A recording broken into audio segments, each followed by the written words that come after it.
खबरें अब तक, powered by Fly Appearan, the journey beyond your imagination, the revolution in the travel industry. अगर आप करने जा रहे हैं अपनी ट्रिप प्लान, तो फ्लाई अपीयरन बनाएगा आपके सफर को और भी आसान। फ्लाइट, होटल और कैब बुकिंग में नहीं होंगे परेशान। अब बिना किसी मुश्किल के होगा आपका ट्रैवल प्लान। फ्लाई अपीयरन बनाएगा आपके हॉलिडे को और भी सरल और आसान। अगर आप प्लान कर रहे हैं फैमिली हॉलिडे या फिर कॉर्पोरेट टूर, तो चुने फ्लाई अपीयरन, जो आपकी मुश्किलें करेगा दूर।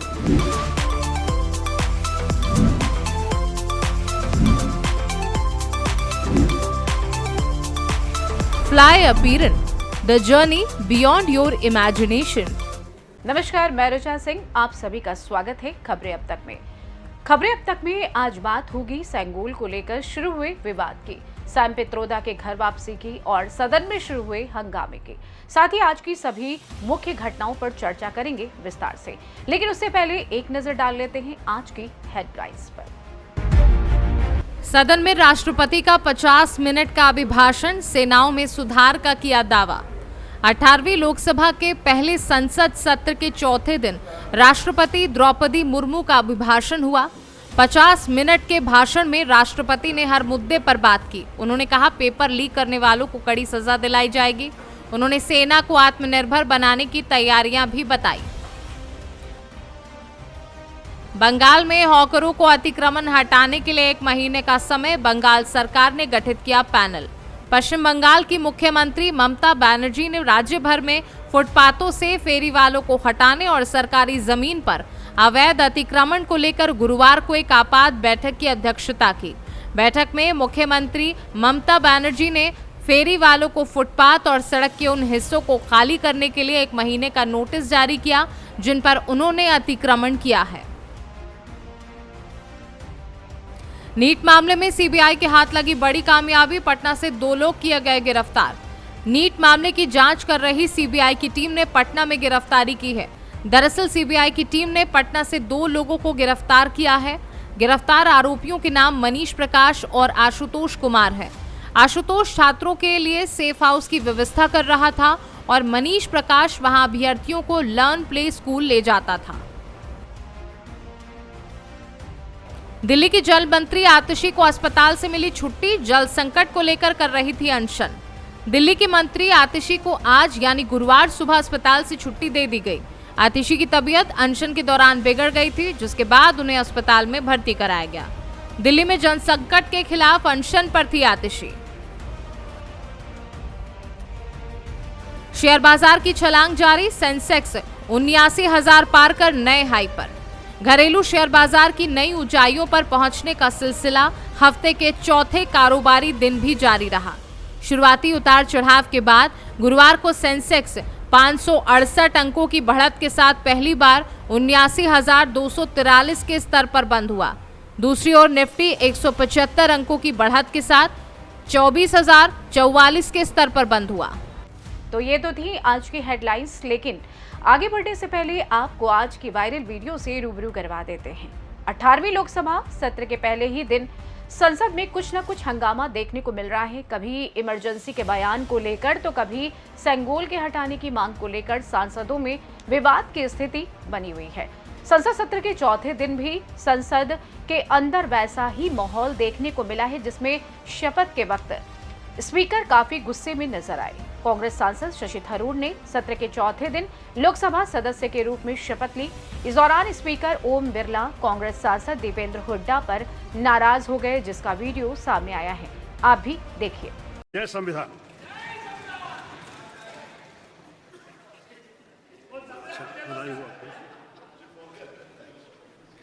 संविधान की शपथ तो ले रहे हैं, ये संविधान की शपथ है।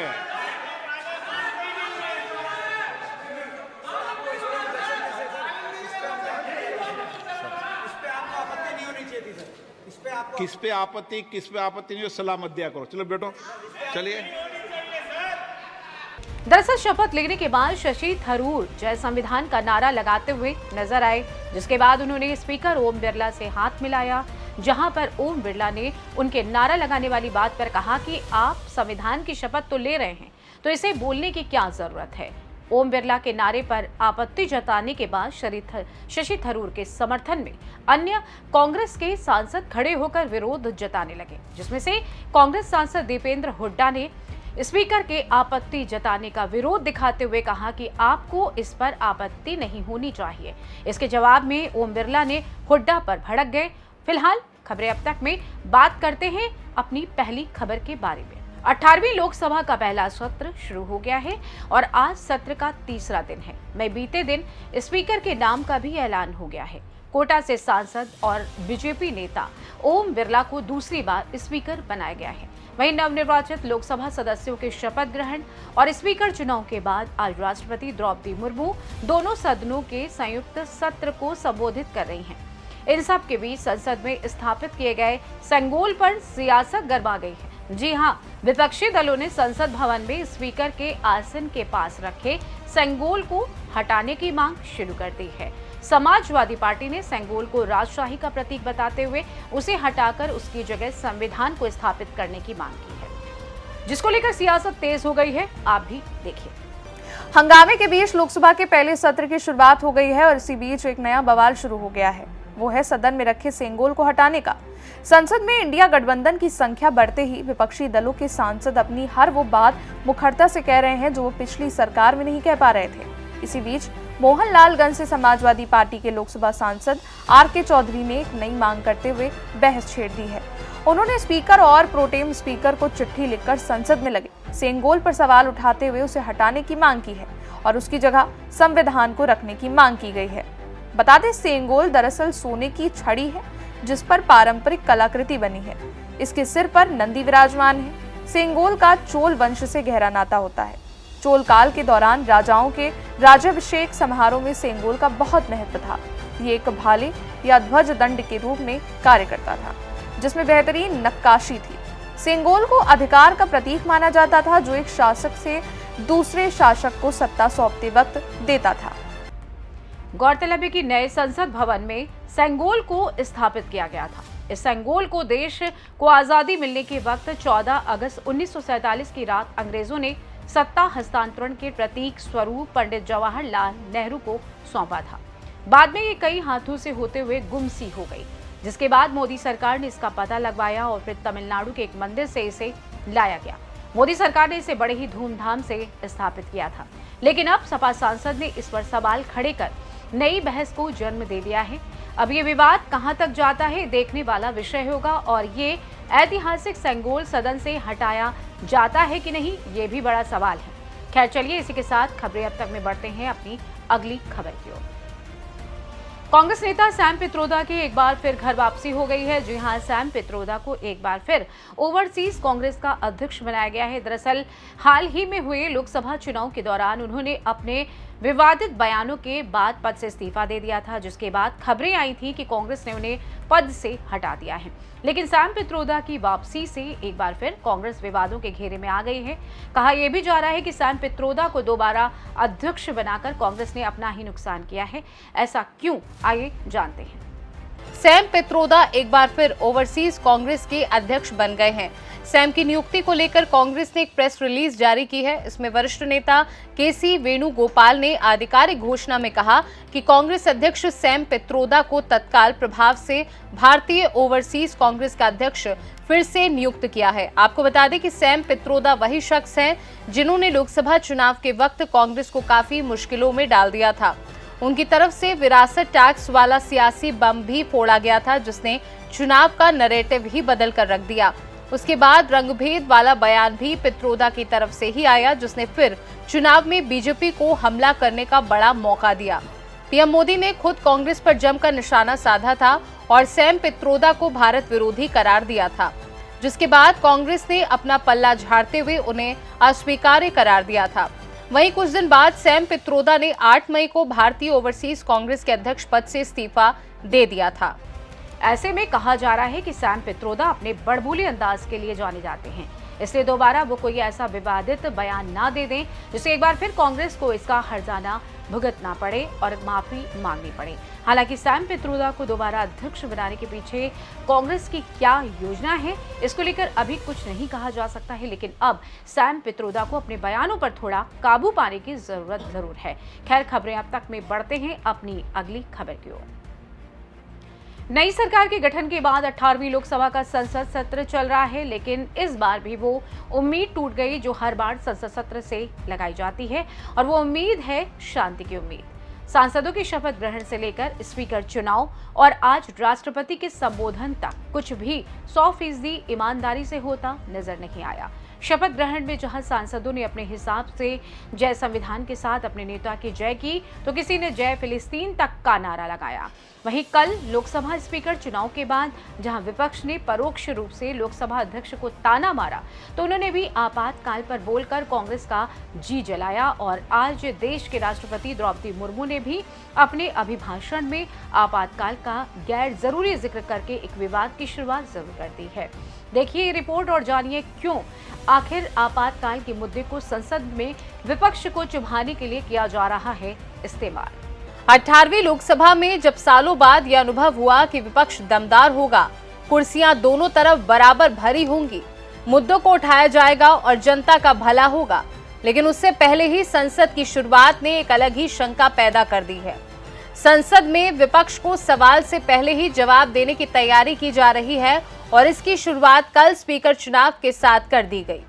कल जब प्रोटेम स्पीकर भृतहरि मेहताब ने लोकसभा अध्यक्ष के रूप में ओम बिरला के चयन की घोषणा की, तो राहुल गांधी बधाई देने पहुंच गए।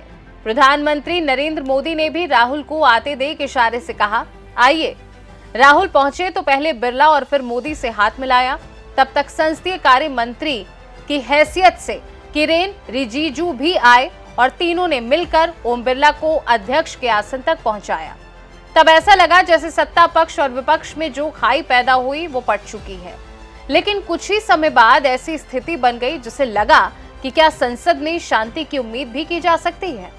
हुआ ये कि आसन पर विराजमान होते ही लोकसभा अध्यक्ष ओम बिरला ने सदन के नेता प्रधानमंत्री नरेंद्र मोदी, सदन में विपक्ष के नेता राहुल गांधी एवं विभिन्न दलों के प्रमुख सांसदों का आह्वान किया।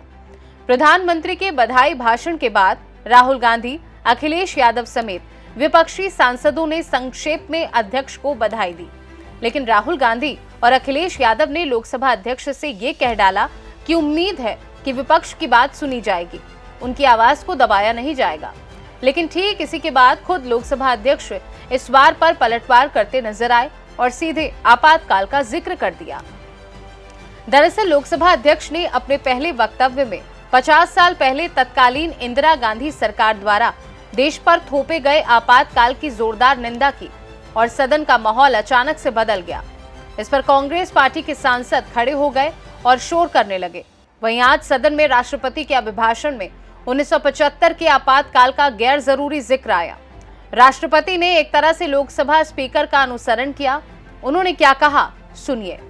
माननीय सदस्यगण, आने वाला कुछ महीने में भारत एक गणतंत्र के रूप में 75वें वर्ष पूरी करने जा रहे हैं। भारत का संविधान बीते दशकों में हर कसौटी पर खरा उतरा है। जब संविधान बन रहा था तो भी दुनिया में ऐसे ताकतें थे जो भारत के असफल होने की कामना कर रही थी। देश में संविधान लागू होने के बाद भी संविधान पर अनेक बार हमले हुए हैं। आज 27 जून है। 25 जून 1975 को लागू हुआ आपातकाल संविधान पर सीधे हमले का सबसे बड़ा और काला अध्याय था।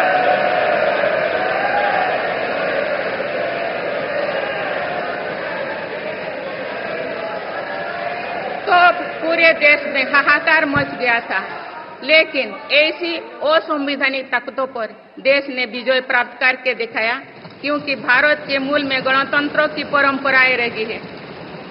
मेरी सरकार भी भारत के संविधान को सिर्फ राजकाज का माध्यम भर नहीं मानती, बल्कि हमारा संविधान जन चेतना का हिस्सा हो, इसके लिए हम प्रयास कर रहे हैं। कुल मिलाकर देखा जाए तो सदन की जैसी शुरुआत हुई है उसके आधार पर कहा जा सकता है कि आने वाले दिनों में संसद में कई बड़े बवाल और वाद विवाद हो सकते हैं। आपातकाल को मुद्दा बना दिया गया है। अब बाकी जनहित के मुद्दों का क्या होने वाला है, ये आप सोच ही सकते हैं। इसलिए आज संसद में राष्ट्रपति के अभिभाषण के बाद लोगों का कहना है कि देश में तो अघोषित आपातकाल लागू हुए जो 1975 के आपातकाल जैसा बुरा है। कुल मिलाकर देखा जाए तो सदन की जैसी शुरुआत हुई है, उसके आधार पर कहा जा सकता है कि आने वाले दिनों में संसद में कई बड़े बवाल और वाद विवाद हो सकते हैं। आपातकाल को मुद्दा बना दिया गया है। अब बाकी जनहित के मुद्दों का क्या होने वाला है, ये आप सोच ही सकते हैं। इसलिए आज संसद में राष्ट्रपति के अभिभाषण के बाद लोगों का कहना है कि देश में तो अघोषित आपातकाल लागू है जो 1975 के आपातकाल जैसा बुरा है। दो मुख्यमंत्रियों को बिना मुकदमा चलाए जेल में जांच एजेंसियों ने डाल दिया है। देश में इतना बड़ा चुनावी बॉन्ड घोटाला हुआ, लेकिन उसमें किसी भी पार्टी के नेताओं को सजा नहीं हुई। वहीं ये कहना भी गलत नहीं होगा कि संविधान बचाओ के नारे का भाजपा ने आपातकाल से बदला लिया है। संपूर्ण विपक्ष और खासकर कांग्रेस पार्टी ने चुनाव में संविधान बचाओ का खूब नारा लगाया और अब बीजेपी ने संविधान की रट के जवाब में कांग्रेस को आपातकाल से घेरा है। बस अब सवाल है कि क्या अब संसद में शांति की उम्मीद की जानी चाहिए। फिलहाल इन खबरों के अलावा एक नजर आज के उन खबरों पर भी डाल लेते हैं जो पूरे दिन चर्चा का विषय बनी रही। पीएम मोदी ने आज जेडीयू के सांसदों से मुलाकात की। इसकी जानकारी देते हुए उन्होंने सोशल साइट एक्स पर लिखा कि आज जेडीयू सांसदों के साथ बहुत अच्छी बैठक हुई। वहीं आज बीजेपी के वरिष्ठ नेता और पूर्व उप प्रधानमंत्री लाल कृष्ण आडवाणी को दिल्ली की एआईएम से डिस्चार्ज कर दिया गया है। लाल कृष्ण आडवाणी के कार्यवाहक डॉक्टर संजय लालवानी ने उनके डिस्चार्ज होने की जानकारी दी है। वहीं राष्ट्रपति द्रौपदी मुर्मू ने 18वीं लोकसभा में पहली बार संसद के दोनों सदनों की संयुक्त बैठक को संबोधित करते हुए कहा कि सरकार ने गरीबों के जीवन की गरिमा से लेकर उनके स्वास्थ्य तक को राष्ट्रीय महत्व का विषय बनाया है। सीबीआई ने कथित नीट यूजी परीक्षा पेपर लीक मामले में गुरुवार को बिहार के पटना से 2 लोगों को गिरफ्तार किया। उनकी पहचान मनीष कुमार और आशुतोष कुमार के रूप में की गई है। आरोप है कि मनीष प्रकाश ने यहां पर 20 से 25 की संख्या में नीट परीक्षार्थियों को रुकवाया था, जिन्होंने नीट पेपर, प्रश्न पत्र और आंसर शीट रटकर एग्जाम दिया। वहीं उत्तर प्रदेश के मुख्यमंत्री योगी आदित्यनाथ ने संगोल को लेकर समाजवादी पार्टी पर प्रहार करते हुए बृहस्पतिवार को कहा कि सपा के मन में भारतीय इतिहास एवं संस्कृति के प्रति कोई सम्मान नहीं है। ये तो थी हमारी आज की वो खबरें जो पूरे देश में काफी सुर्खियों का विषय बनी हुई है, लेकिन जाते जाते आपको एक और अहम मुद्दे से रूबरू करवा देते हैं। ओम बिरला एक बार फिर लोकसभा के स्पीकर बन गए हैं। ऐसे में सभी के जहन में यही सवाल है कि ओम बिरला में ऐसा क्या है जो उन्हें लगातार दूसरी बार लोकसभा के अध्यक्ष जैसी जिम्मेदारी दी गई है, बड़ी जिम्मेदारी दी गई है।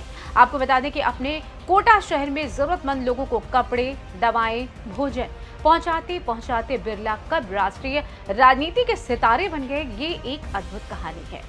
ओम बिरला राजनीति में आने से पहले आरएसएस से जुड़े थे।